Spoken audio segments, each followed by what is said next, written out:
Hi, everyone, and welcome to another beautiful presentation for our event. I'm very, very excited because right now we have with us Gina Ross, who is the founder and president of the International Trauma Healing Institutes in the United States and also Israel. And she's the co-founder of the Israeli Psychotrauma Treatment Center at Herzog Hospital in Jerusalem. She's an internationally recognized senior faculty member and trainer in somatic experiencing for the Foundation for Human Enrichment for the last 25 years. She actually introduced somatic experience in Israel and the Middle East. And with her Israeli team, she has developed a multi-pronged stress release toolkit, including books, exercise cards, wallet-sized reminder CDs, and many, many other things. She is also a certified eye movement desensitization and processing, in short, EMDR, a thought field therapy and traumatic incident reduction. And she continues to serve a multicultural clientele of 50 different cultures, speaking 7 languages in her practice. Amazing. She also, of course, is the author of many, many articles in a series of books entitled Beyond the Trauma Vortex into the Healing Vortex. And she has been helping many companies and individuals ranging from sectors such as medicine, psychology, and education, media, diplomats, NGOs, military, clergy, and judiciary. And she also has works that are being written in Hebrew, in English, in French, and Portuguese. In her latest book, Breaking News, The Media and the Trauma Vortex, Understanding News Reporting, Journalists, and Science and Audiences. So everybody, let's welcome Gina Ross. Thank you so much for being here with us today, Gina. Well, thank you for having me. It's wonderful. I am very excited because the topic of your presentation, it's called EmotionAid and self-regulation. And I know that EmotionAid is a trademark, right? Yes. Yes. Right. Wonderful. So I'm very excited because I know you are going to talk about EmotionAid and self-regulation. And I know that EmotionAid is a trademark. So please tell us a little bit more about what EmotionAid is and how we can use this in dealing and healing trauma. Okay, so first of all, it's my pleasure to be talking with you today. And EmotionAid actually is based on, in big part, but not only, on somatic experiencing. And I'm a trainer of somatic experiencing. I'm a senior international trainer. And I introduced it in Israel, as Eugene told us. And what we realized, if we're going to take healing at the national level, at the mass level, we had to come up with something more than just therapy on one-to-one or even group therapy. So we realized that SE contained the kernel of what it meant to self-regulate. And the amazing thing is that actually it's based on an inherent capacity to self-regulate that was discovered by Dr. Peter Levine, and then designed into principles that we could bring to the public. So EmotionAid is a possibility to self-regulate ourselves on our own. It's really for the lay public. And with that, the hope is that if we can spread this information nationwide, and that's why we wrote the books for my institute, and I wrote the books for the different social sectors that interface with trauma, then we can take well-being and self-regulation and balance at a much, much more massive level than just normal one-to-one therapy. And we know now that if we are centered and if we are self-regulated, first of all, we're doing fine, we're functioning well, and we're happy, but also we're not being violent, we're not miserable, we're not in trauma, we're not either hurting others or hurting ourselves. We're actually contributing in a positive way.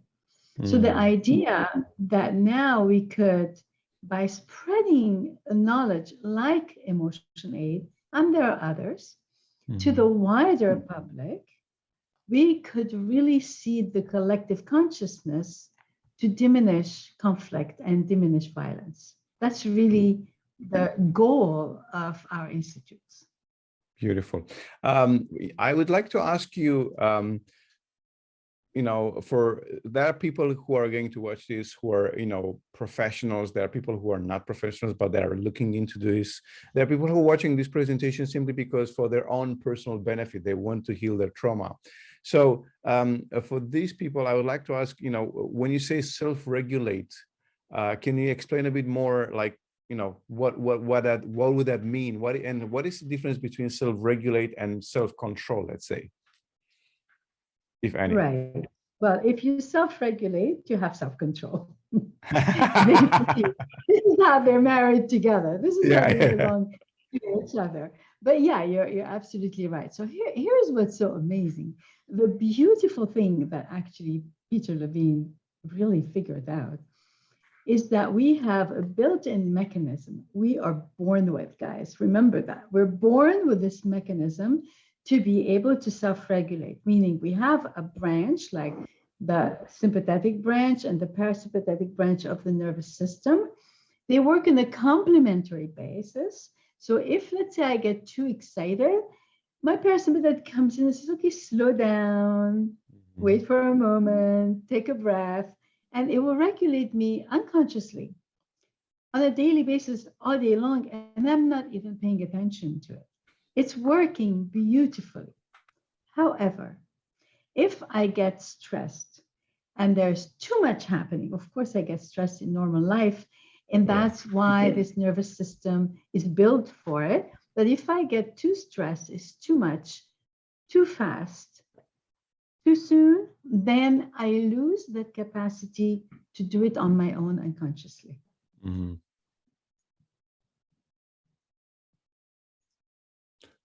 All right. So tell us a bit more about EmotionAid. How does that work? What is that? Is that like a series of steps? Is a method? How can we Yeah. apply it? So it's got several steps to it, and I will present them in a separate Mm-hmm. way. But let's just start with one thing is that, Yes. and that's the beauty, I think, of somatic experiencing and, of course, of EmotionAid, is that we look at where the strength is in the person. Mm-hmm. We're looking at what already exists as resources. We're looking at what already works.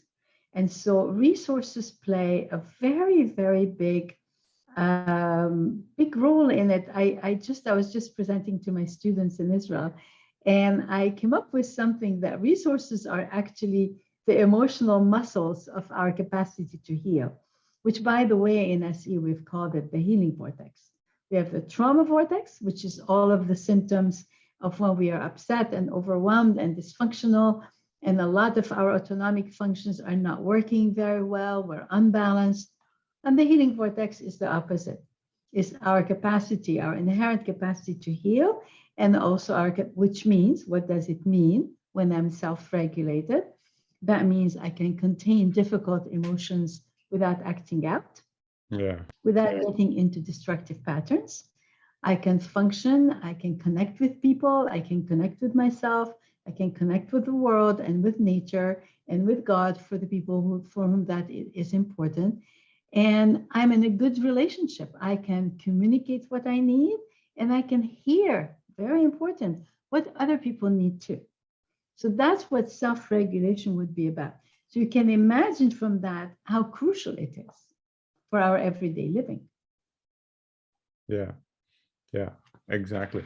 So when is it a good moment or a good, the appropriate moment, let's put it that way, to actually use EmotionAid? Is that something that we can use preventively? Is that something we use in response to a trauma, to an emergency? How is that working?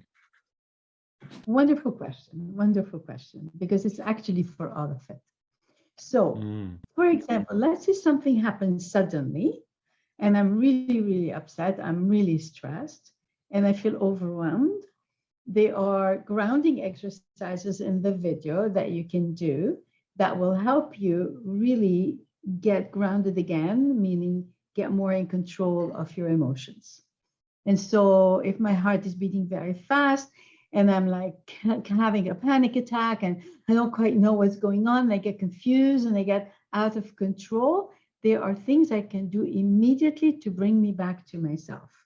And some of it is borrowed from EMDR. We call it the butterfly hugs, where I can tap, and people will have access to it in the video.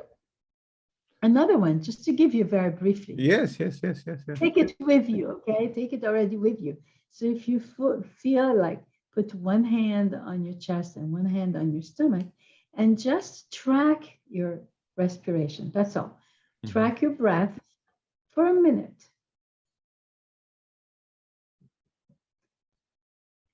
See, and all of a sudden, my body brings already the deeper breath, which is a sign of being calmer and being more in contact with myself.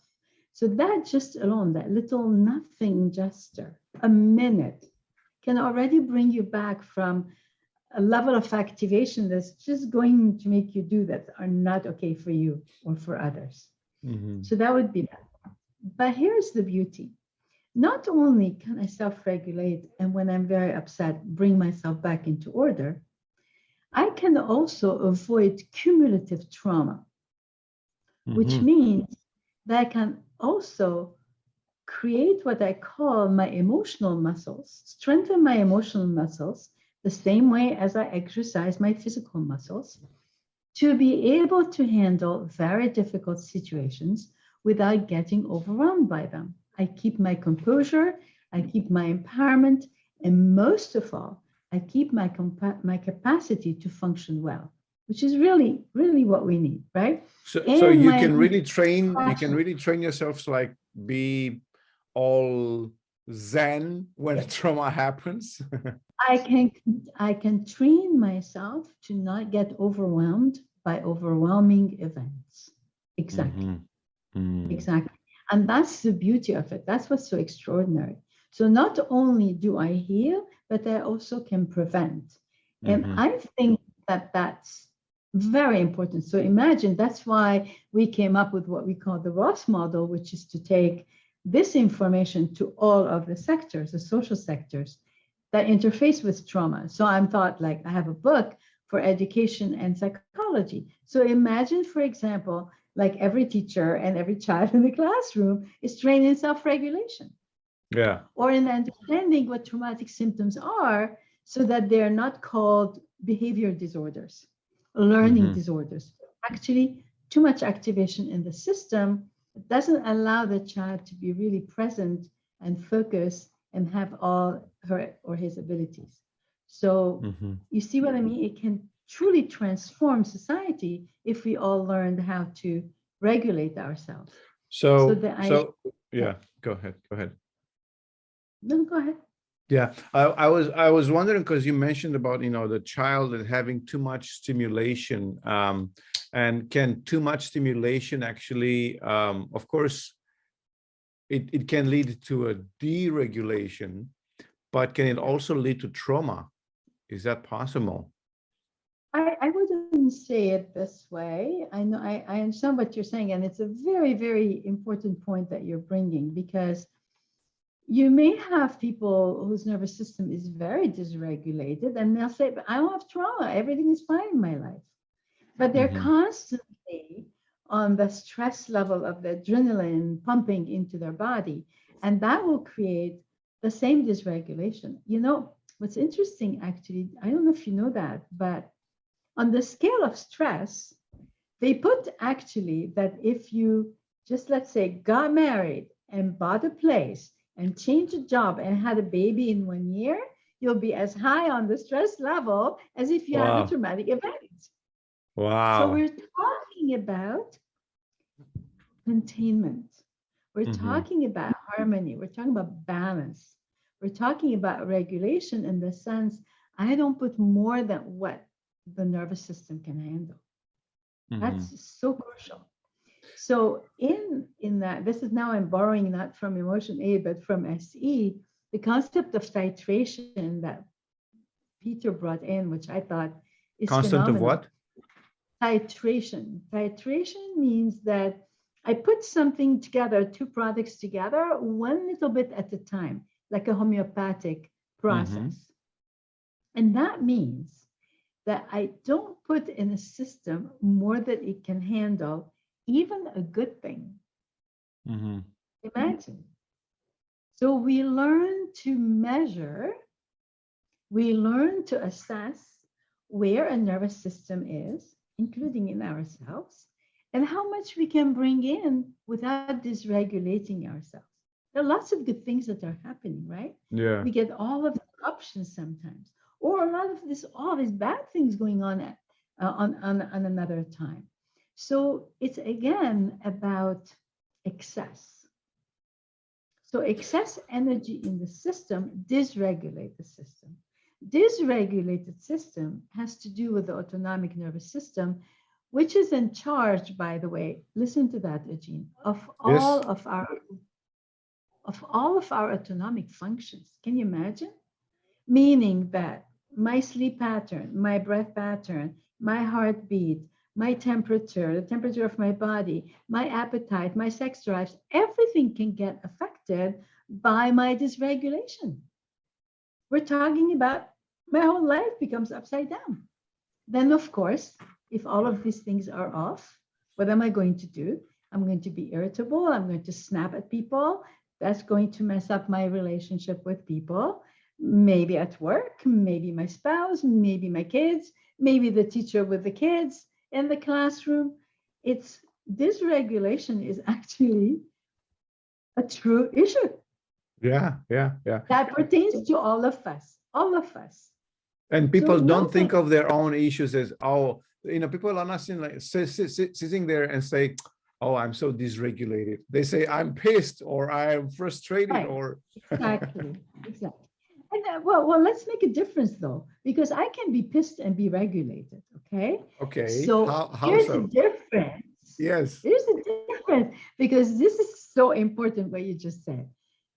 I have the right to be angry at something that's not going well because my anger is actually telling me somebody crossed my boundaries or did something that's harmful. So my anger is actually very legitimate. However, here is the difference between healthy anger and toxic anger.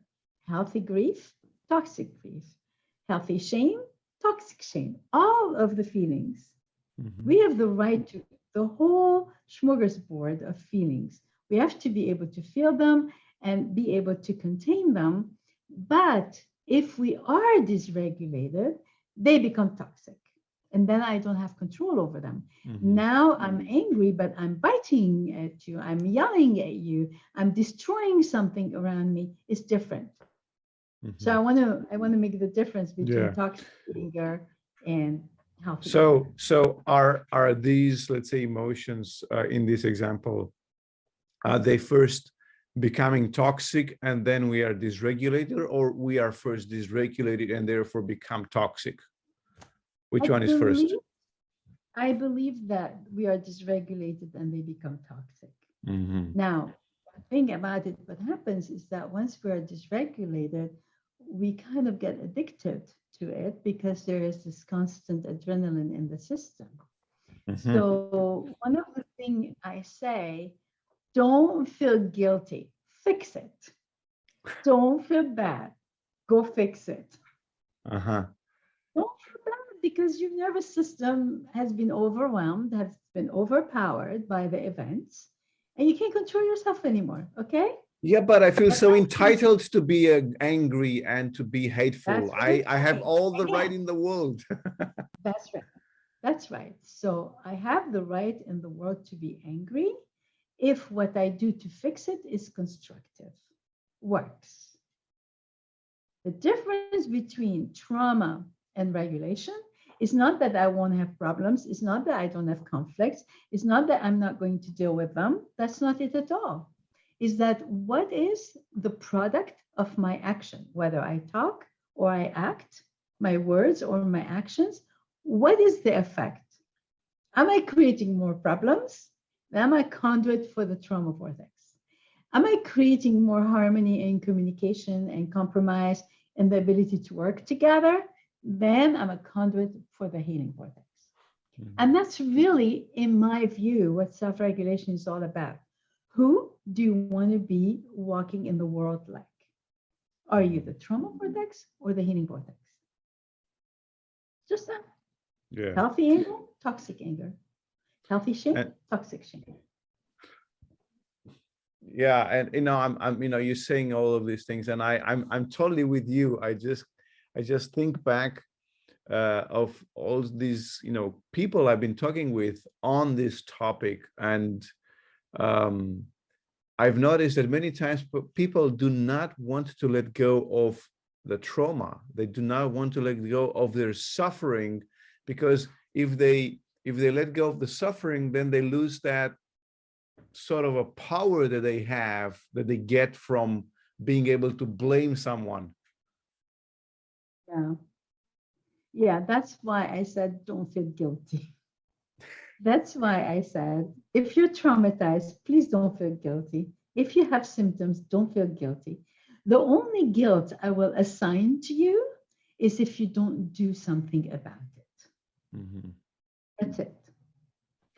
Yeah. If you see that you're unhappy, and if you see when you're unhappy, other people around you are unhappy, you have the moral duty to go and heal.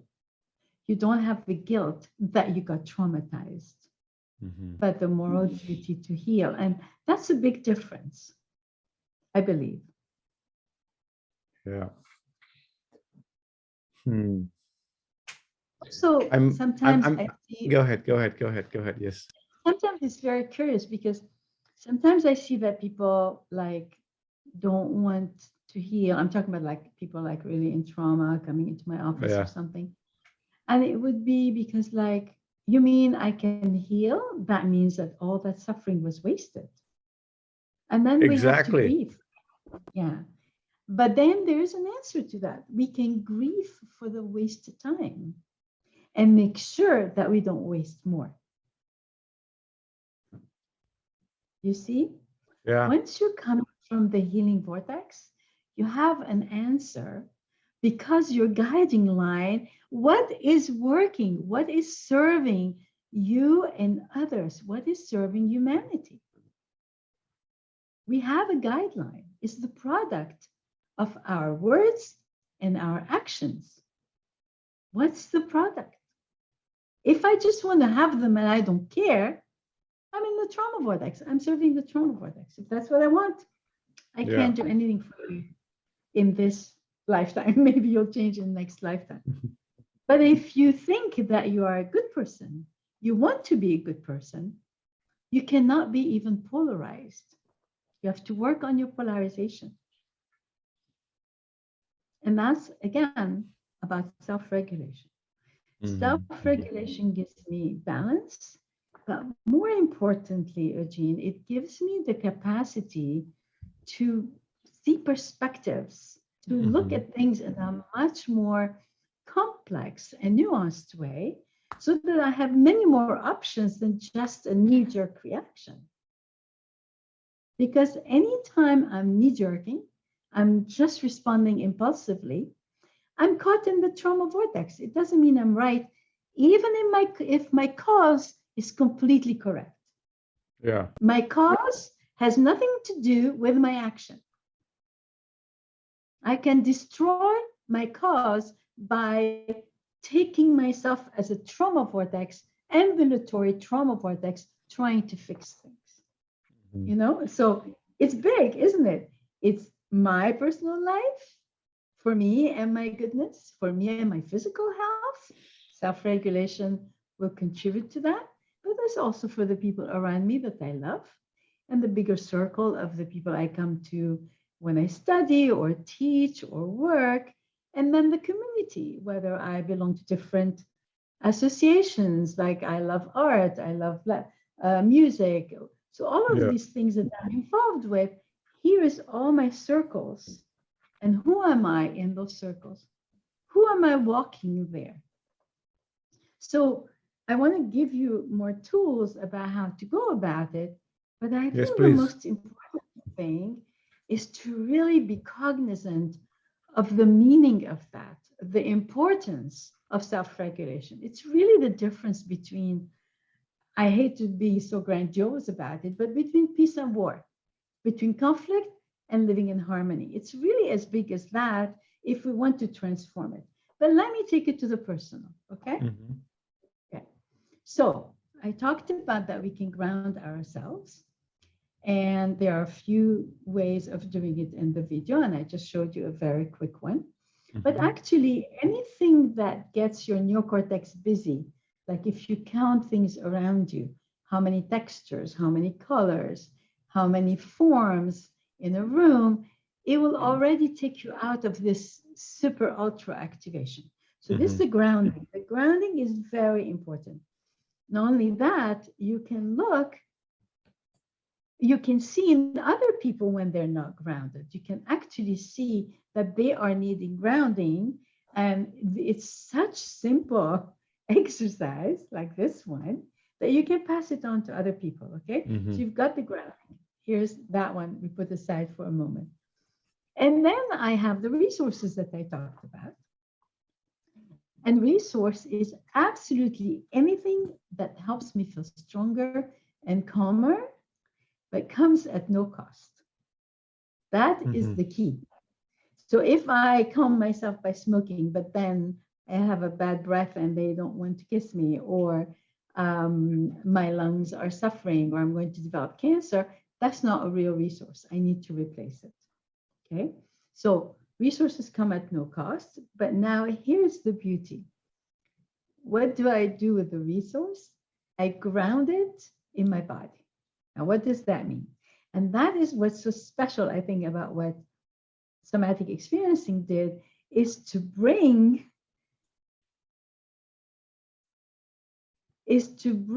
the body into everything, because the body is the healer. The concept of the body as a healer. So what does it mean? So let's say I think about my grandchildren. Yeah. And when I think about them, what do I notice in my body? I have a breath that comes up, smile in my face, my eyes are a little bit more shiny. And maybe I relax more in the chair. So all of these things that I just did grounded that thought of my grandchildren, which is one of my resources, into my body. Right that moment, I strengthen my capacity to heal. So what we do with that is then, oh, I want to look at everything that's working around me that might be a resource. Because that means every time I do that, every time I surround myself with things that work for me, that either give me beauty or relaxation or calmness, I'm actually strengthening my capacity to regulate, my capacity to heal.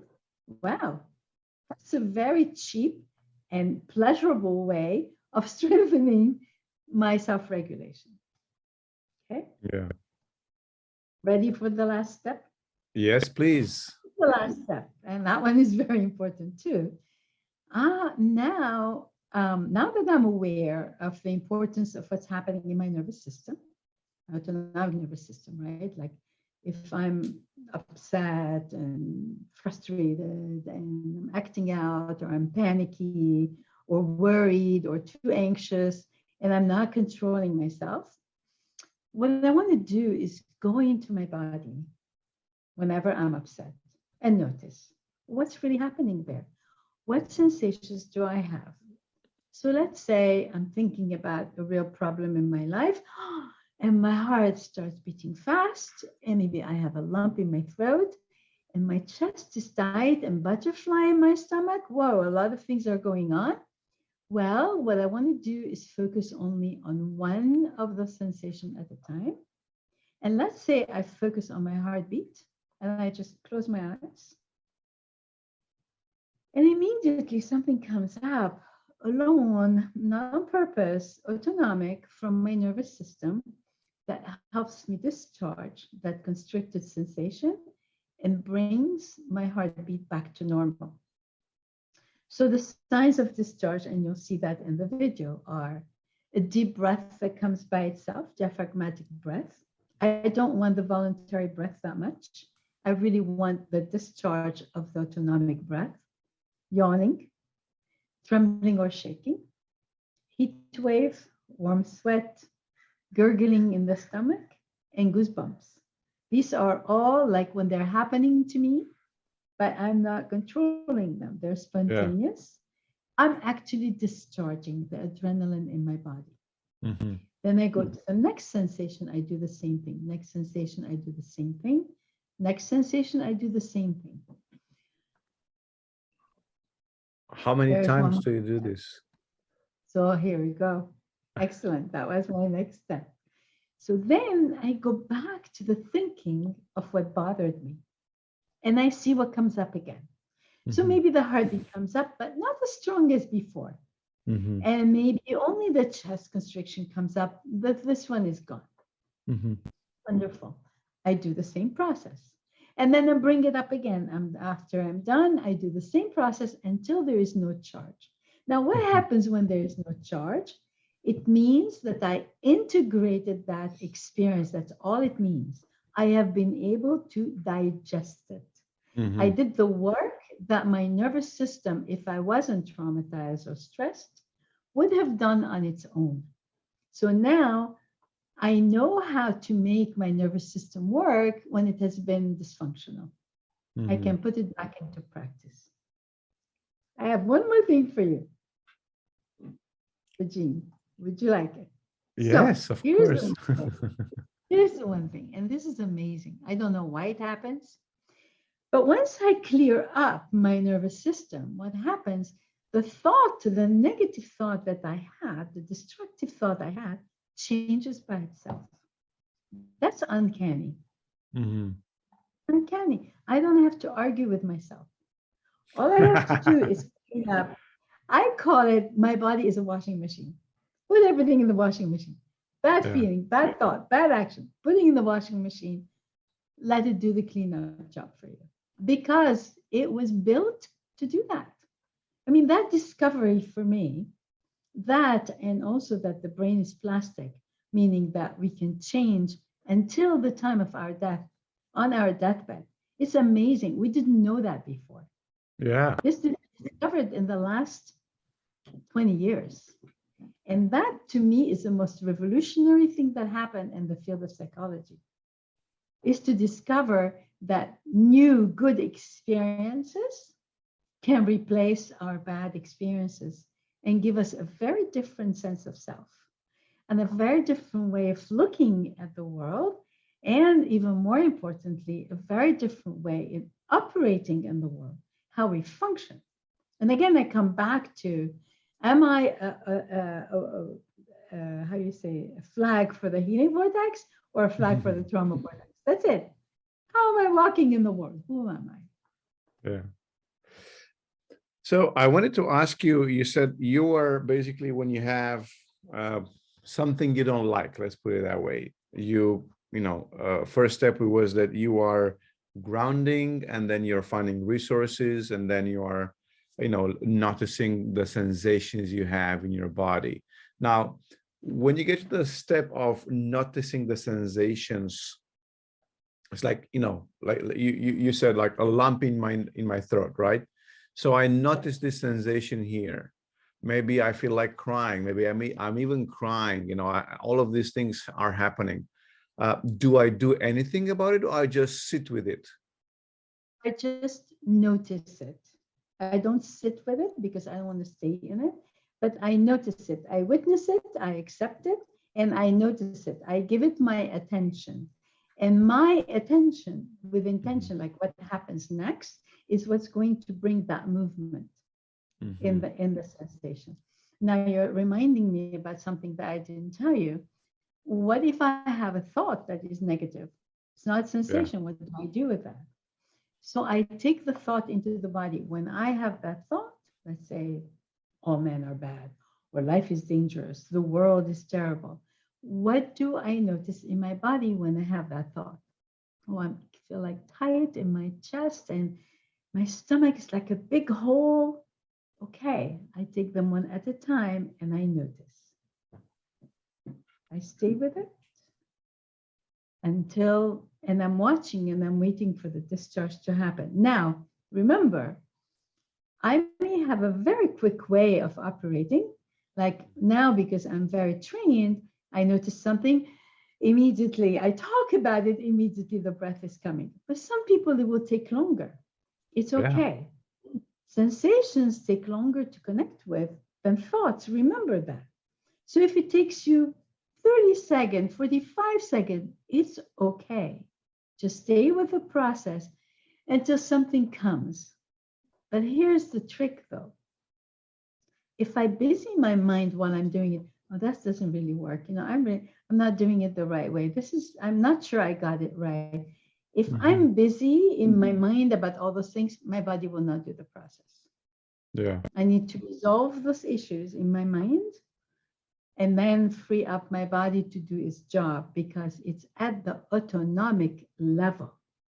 We're Yeah. talking about the sympathetic and parasympathetic. These are the branches of the autonomic nervous system. This is not the neocortex. So they have a job to do, and Yeah. I need to let them do it. You said something which kind of stuck with me. I kind of a part of my head kind of stayed there as you mentioned that, and I asked you if you sit with it, and you said, I'm not sitting with it. I'm just observing it." Now, I think that that's the most difficult thing you ask somebody to do, to just observe, because when people are like, for instance, with this exercise where you observe your physiological reactions, ultimately that's what they are. But when you observe them, many times you kind of get caught into that avalanche of reaction sensations, and that will be like a tumble dryer and just gonna throw you all over the place, and away it goes, your observation, you're back into it. You're a wonderful interviewer because you take me to all the points that I didn't present. It's wonderful. Thank you. So here's the thing. Here's the thing.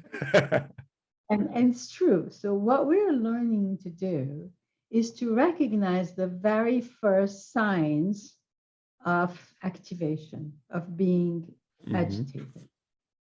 If I recognize the very first sign, I go into my body and I discharge, chick, it's gone.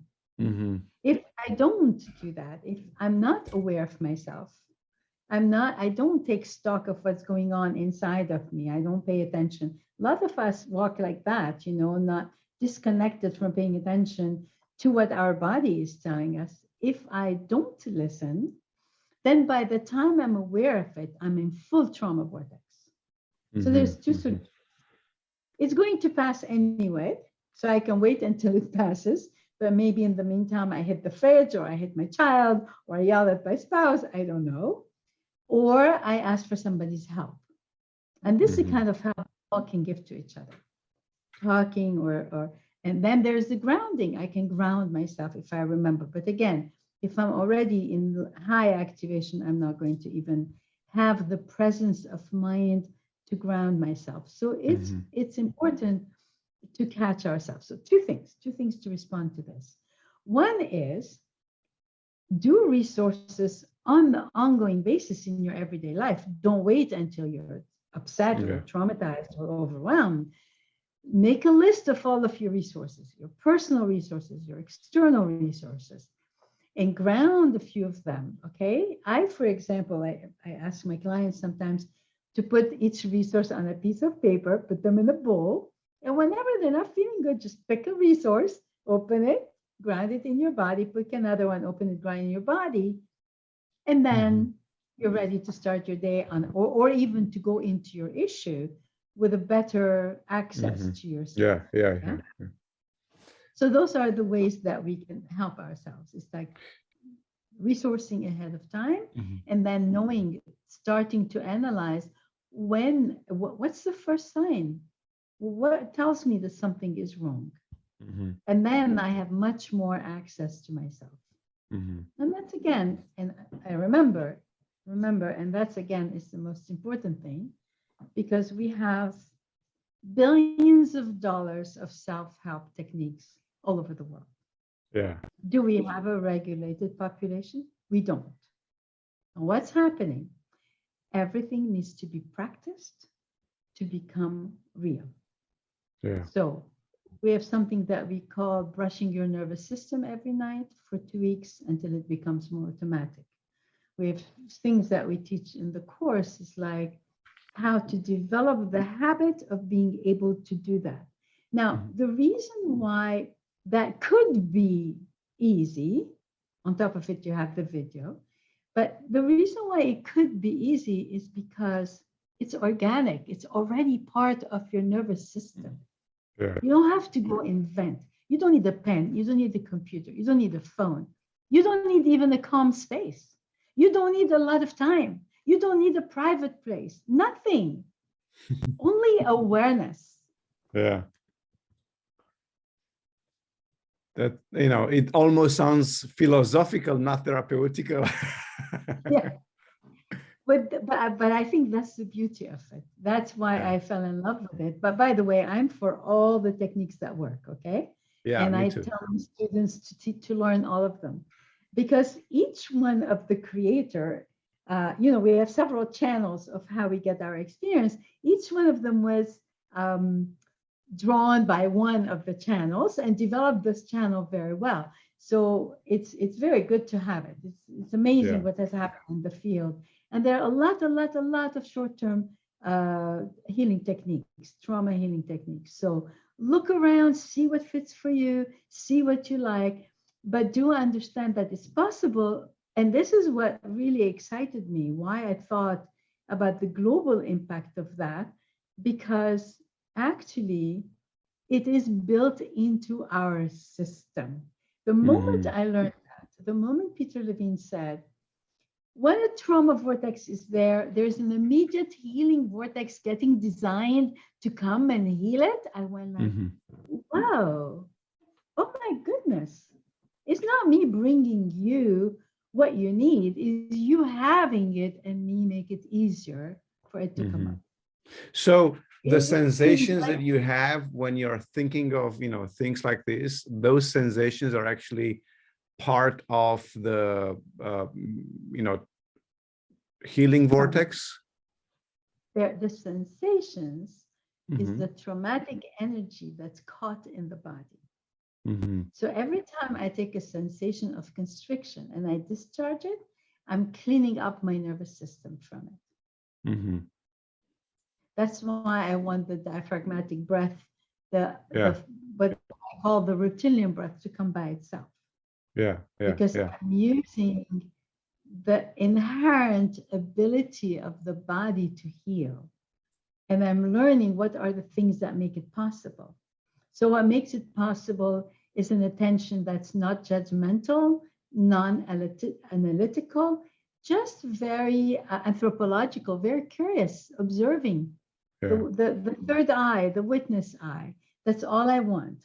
So if I have chichas in my brain and things are coming up, I look at them, I give them attention, put them aside, and then allow my body to do the work. Beautiful. You were saying something about grounding a resource. Can you give a bit more detail on this topic? How can we do that? Yeah, I'll elaborate more about it. Remember when I gave you the example of my grandchildren? So let's say I think about, I like to swim, okay? Or I like nature, or I like my dog, whatever, right? So I think about the stuff that I like, whether it's the grandchildren, the swimming, or the dog, or even thinking about like, oh, I speak all these languages. Wow, it's great. Whatever, it doesn't matter. Internal or out external resource. And then I said, what do I notice in my body when I think about it? You remember I said, yes, a breath comes in, or something changes in my physiognomy. All of these changes are sensory. They're sensations. And the sensory motor experience, that is the language of the body. That is the language of healing. So the constricted one that tells me that something happened, I did not digest, it's unfinished business, I need to complete. And the good sensations that tell me, wow, here's my strength, here's my power, here's my capacity to heal. So the more I take my resources and see, well, how do I feel when I'm thinking about that? I'm strengthening that inherent capacity to heal.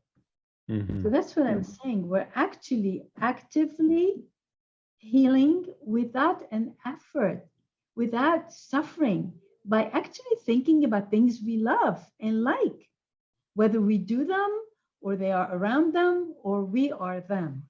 It doesn't matter. It's extraordinary, isn't it? It is, and this raises another question, and I can Okay. already hear people talking about this. Oh, but if you do this, you're kind of like lying to yourself because you're not actually allowing the experience. You're not allowing yourself to have the experience because you're running away from it by thinking of nice stuff instead of actually suffering and allowing That's the healing but process to happen. that's not what I said at all. I said we use the resources to strengthen our healing vortex. Yes. The way I deal with the bad experiences is actually the opposite. I face it, I Hmm. witness it, I I see. accept it, and Hmm. I discharge it. All right. It's Gotcha. exactly the opposite. I Yes. don't want a resource to replace my integrating something and digesting something. Not at Yeah. all. Yeah. Beautiful. I Beautiful. believe in the power of my body. Yeah. I believe that too. So Let's go talk about ahead. one Go more ahead. thing. Please, please, Look, please. it's amazing. Like, for example, if I burn myself, okay, and I actually don't run to go see if I put ice or butter or whatever they tell me that I should do. I just focus on the burn, which means the sensation is going to be stronger for a moment, right? But the sensation passes very quickly. It's a very short lifetime. So I focused on this, and then all of a sudden the breath comes in and the breath comes in, and I keep focusing. Maybe there's a yawn. I discharge by yawning and breathing, Yeah. not so much by shaking or trembling. And then that the burn starts going away, and I never get a bubble and I never get red. It's Yeah. amazing. Yeah, it is. Since It is I've indeed. learned SE, I have no problems with burns unless it's a third degree burn. That's something else. Once it gets organic, it's another story. Yeah. And people Yeah. have helped themselves with accidents, with surgeries, prepared themselves with difficult birth, everything. It's amazing. It's amazing. Yeah. But again, forget SE, forget emotion aid, forget all of that. Just remember your body is the healer. Give it time, give it attention, trust it, love it, and give it space. That's it. Yeah. And when people come to you saying, hey, you know what, I just had this trauma and I can't take it anymore. I gave it so much time and I'm still suffering like a dog. This is a Romanian expression here. So I'm suffering. I gave it so much time. I thought it's gonna get better with time, but it didn't get better. It actually got worse with time. So, what do I do? You're really good. You're really good. You're really good. It's wonderful. Well, so here's the thing is that trauma is when time doesn't heal. I'm sorry. Trauma is when time does not heal. Uh-huh. Does not heal Okay. us. That's what Yeah. trauma is. Mm-hmm. And you're right, not only is not going to get to heal us, it's going to get worse because that energy, and that's why we call it the vortex, it gets bigger and bigger and bigger. Yeah. That energy, if it's not resolved, just keeps moving and eating more and more of our life force. That's the sad part about it. That's Mm-hmm. why it's so imperative that we become responsible to go and heal our traumas. Now, Mm-hmm. I will say also, you're right, I will validate. I can hear your pain and I can see how much stuff you tried, but maybe you didn't try everything that works. Yeah. Would you like to give this a chance? And it's problematic because sometimes people have had trauma for a very, very long time, and it's Yeah. not chick-chack for them. It's not going to happen very fast. So I Yeah. need to let them know if your trauma is from a very tender age and then you've piled up all those other things around it, it's going to take a while, and I need you to have patience. Yeah. Yeah. That's And it's sad. beautiful. I And I I need Yeah. I'm sorry, go ahead. I was just praising your, I was just praising your information, basically. I need to be touched by their pain. I need to let it come in and Yeah. validate. Yeah. Very nice. Very nice indeed. So when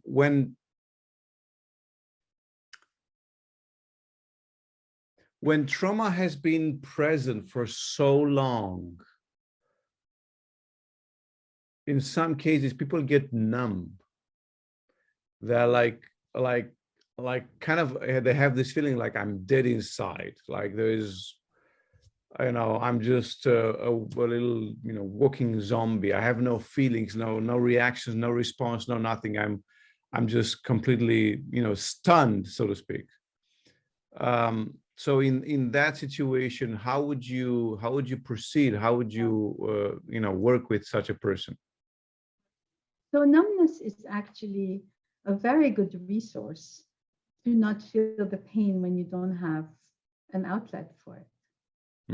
So I would start validating that that's the best they could do, is to not be suffering in an intolerable way. Under numbness, there is a huge overwhelm to such a point that is so intolerable that it's better to feel dead than to feel awfully alive. Yeah, the pain. Yeah, it's In either be dead or be in pain. Yeah, right, an excruciating pain, way beyond what people can suffer. So I validate that. And then I offer that there are other tools that we can develop slowly. And things like, for example, the capacity to reconnect with the body because the body was cut off, right? yeah. To reconnect, for example, with, you know, how we feel about anger or how we feel about rage or how we feel about hatred, because sometimes it's also to avoid us feeling horrible things. The other thing is how to learn, how to teach them that they can ground themselves. They can come out of it very quickly, because that's the fear, that's the terror. As soon as I open up something, it's going to overwhelm me and take over. And actually, grounding can happen in 3-4 minutes. You can ground a person. It's extraordinary. Yeah. But so you have to rebuild the trust slowly, both in you, in the tool, and then in themselves, and then start showing them that the body has also that capacity, because for them so far, the body has been only a source of pain. They don't know the healing capacity of the body. And so I have to brainwash a little bit, give them that. Of course. And you know, it's so interesting because we can almost say that there is no suffering or there is no trauma without the body, but then there is no healing without the body either. Much more difficult to heal without the body. And there are certain areas, for example, people who have been sexually abused, and they have this wonderful people that have worked with them for years, and their lives have changed, you know. They have gained trust again in people, and they did wonderful things, and took years and years. But they'll still say, well, there's that buzz in my body that they can't get rid of it without going into a body therapy. Okay. So there's that. So there is room for everything. There's room for everything. What I liked about somatic experiencing is that it blended everything. It brought the body, but it was really based, and maybe some people will get angry with me if I say that, it's not a body therapy, it's a body-mind therapy. It's actually body-mind-spirit therapy. We don't talk about the spirit because we just get there by being balanced, you know, and that's the experience. But it's not only a body therapy. Like people who do only body work and don't do therapy work, also sometimes they can't finish the whole thing either. So it's really about the 3 brains that we have. We need to activate all of them: the emotional brain, the neocortex, the thinking brain, and the body brain, the limbic brain. We need to activate all of them. We have them. Why not?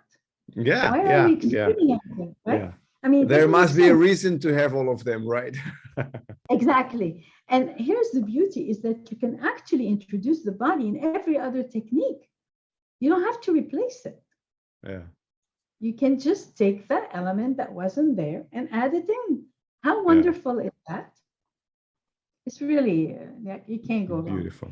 Beautiful. My hope is at some point what we're having is that this becomes like run of the mill, like stuff Yeah. that you learn at university, in every sector. Like you're going to be a nurse, you know how to self-regulate as a nurse. You're going to be a soldier, you self-regulate as a soldier. You're going to be a doctor, you do the same thing. A media person, you're going to be a journalist, even more important, you self-regulate. Because when you do something out of the trauma, you're traumatizing all of us. You have a lot of power. Yeah. So, really understanding that, bringing it into everyday life. I mean, this is the goal. This is the goal of our institutes. This is the goal of all the people I'm working with. I know this is the goal of the SE community and of the MDR community and all the communities that are working towards healing. Yeah. The goal is to spread that knowledge because we Yeah. finally have a lot of knowledge. And this is the goal for this event as well, to allow Yes. people to get access to knowledge, information, experience, practices, methods that they can use for themselves to heal trauma or to help other people. So, we are in it together. Exactly. Exactly.